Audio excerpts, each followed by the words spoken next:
अब जो हम टॉपिक पढ़ने वाले हैं वो इस चैप्टर का सबसे इम्पोर्टेंट टॉपिक है ना, जो है आपका इक्वेशन ऑफ मोशन। हम इसमें डिराइव करते हैं इक्वेशंस ऑफ मोशन की, राइट। इक्वेशंस ऑफ मोशन मैंने स्टार्टिंग में आपको बताया था, ये इक्वेशन ऑफ मोशन को काइनेमेटिक इक्वेशन ऑफ मोशन भी बोल देते हैं, काइनेमेटिक इक्वेशंस ऑफ मोशन, ठीक है। इसको निकालने के लिए इसमें जो इक्वेशंस बनते हैं उसको निकालने के दो तरीके हैं। एक आपका एल्जेब्रिक मेथड है ना, जो प्रॉपर मैथमेटिकल तरीका है, एक आपका ग्राफिकल मेथड है। तो हम सबसे पहले ग्राफिकल मेथड से करते हैं। ये मेथड थोड़ा इजी भी है और ज़्यादातर एग्जाम में आ भी जाता है। ग्राफिकल मेथड से इक्वेशंस को प्रूफ करते हैं, राइट। तो इसको ऐसे समझो कि सपोज एक ऑब्जेक्ट है, ये स्टेटमेंट आपको लिखनी पड़ेगी जब आप इक्वेशंस को डिराइव करेंगे उससे पहले। Suppose an object moves with the initial velocity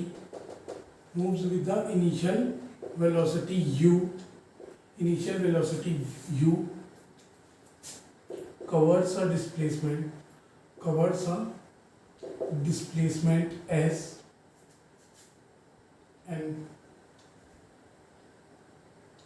and gets final velocity v in t time interval,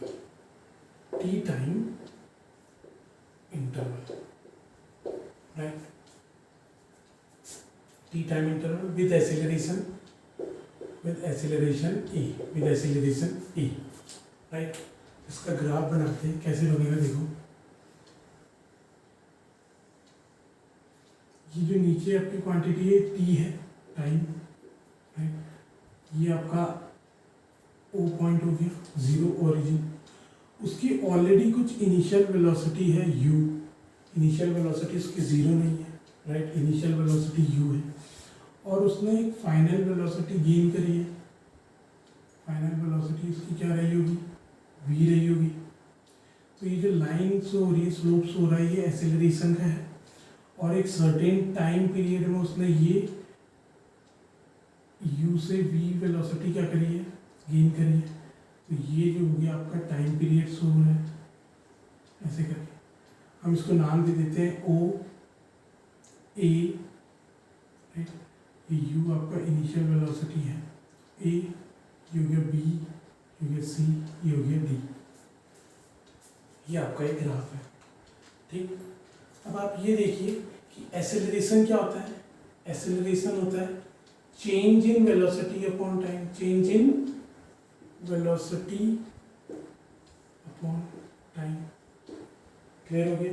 change in velocity upon time, तो ए क्या हो जाएगा आपका, चेंज इन वेलोसिटी, वेलोसिटी में change, v minus u upon T, right. तो t को इस तरफ भेज देंगे तो at इक्वल्स टू क्या हो जाएगा, v माइनस यू, राइट। तो जब हम इसमें से v को सेपरेट कर देंगे तो क्या हो जाएगा, v equals to minus U, उस साइड जाके प्लस यू प्लस at। आपकी पहली इक्वेशन तो इजीली डिराइव होगी, v equals to you plus at, clear हो गया। अभी हम जब ग्राफ पढ़ रहे थे उसमें मैंने क्या बोला था आपको कि एक्सेलरेशन का जो स्लोप होता है उसके अंदर जो एरिया एनक्लोज होता है वो आपका क्या शो कर रहा होता है, डिस्प्लेसमेंट। तो ये पूरा जो एरिया है ये क्या शो कर रहा है, डिस्प्लेसमेंट शो कर रहा है, राइट।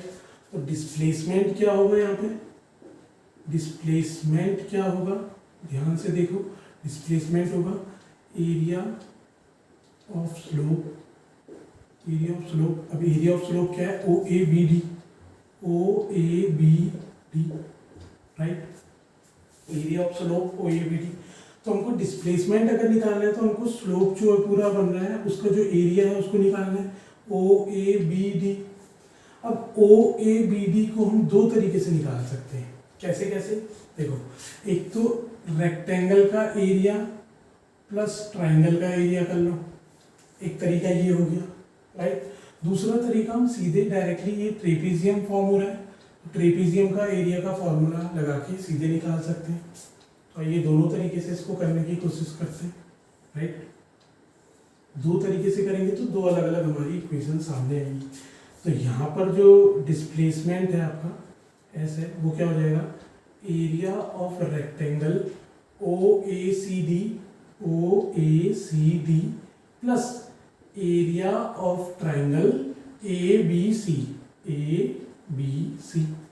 तो एस कितना आ जाएगा आपका, ठीक है, रेक्टेंगल का एरिया होता है length into breadth, T into you, तो ये हो जाएगा यू इंटू टी लिख सकते हैं इसे, प्लस एरिया ऑफ ट्राइंगल क्या होता है, half into base into height होता है।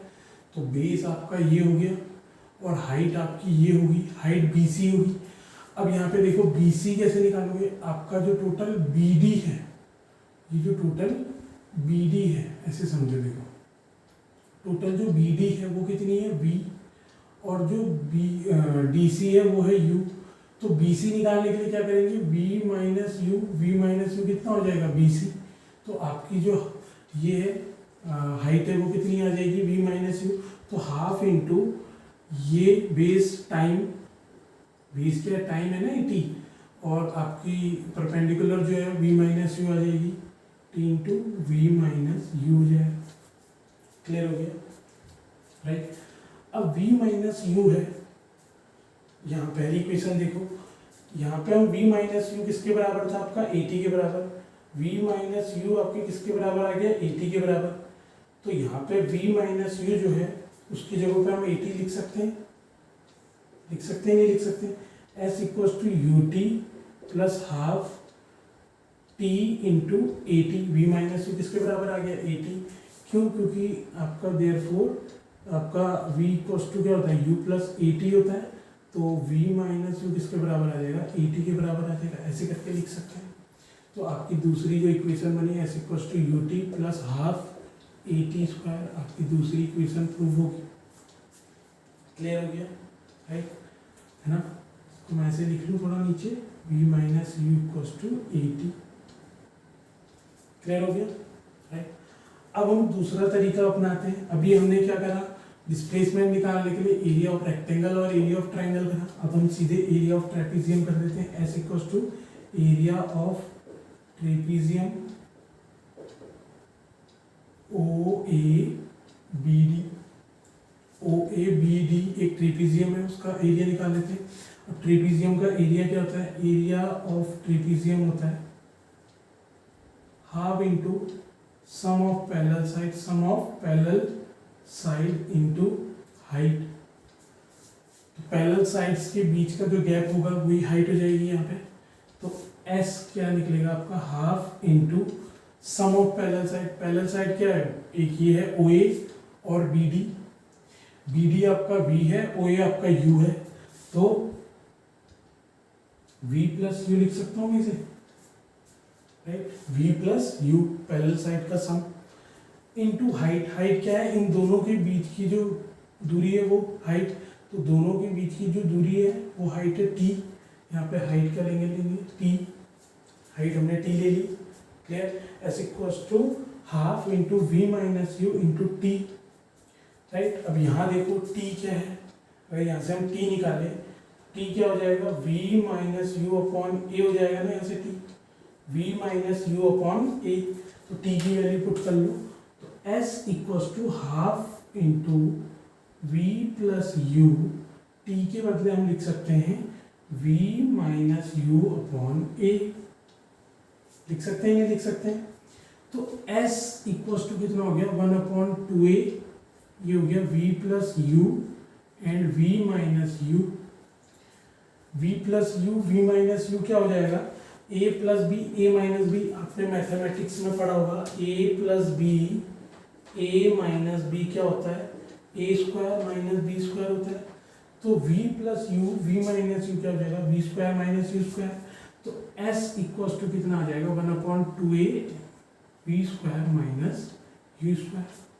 तो 2a आपका s की तरफ चले जाएगा, ऊपर चले जाएगा, मल्टीप्लाई हो जाएगा, तो आपका क्या हो जाएगा v square minus u square equals to 2as हो जाएगा, v square minus u square equals to 2as हो जाएगा। तो ये आपकी तीसरी इक्वेशन क्या होगी, प्रूव हो गई। कैसे कैसे भी देख लो, पहले आपने सिंपल एक्सेलरेशन का फॉर्मूला लिखा, उससे आपने v equals to you plus at कर दिया, राइट। फिर आपने देखा कि डिस्प्लेसमेंट जो होता है, जो आपका एक्सेलरेशन का जो स्लोप बनता है उसका एरिया जो होता है वो डिस्प्लेसमेंट होता है। तो डिस्प्लेसमेंट को इस पर्टिकुलर ग्राफ में हम दो तरीके से निकाल सकते हैं, right. Area of rectangle, area of triangle, area of rectangle, area of triangle करके हमने एक इक्वेशन निकाली, s equals to U T plus half a t square. और हमने डायरेक्ट दूसरा फॉर्मूला अप्लाई करा, एरिया ऑफ ट्रेपीजियम। जब हमने एरिया ऑफ ट्रेपीजियम करा तो हमारी एक तीसरी इक्वेशन निकली, v square minus u square equals to 2as। तो ये तरीका होता है ग्राफिकल मेथड से इक्वेशन को प्रूव करने का। आई होप आपको क्लियर हो गया होगा।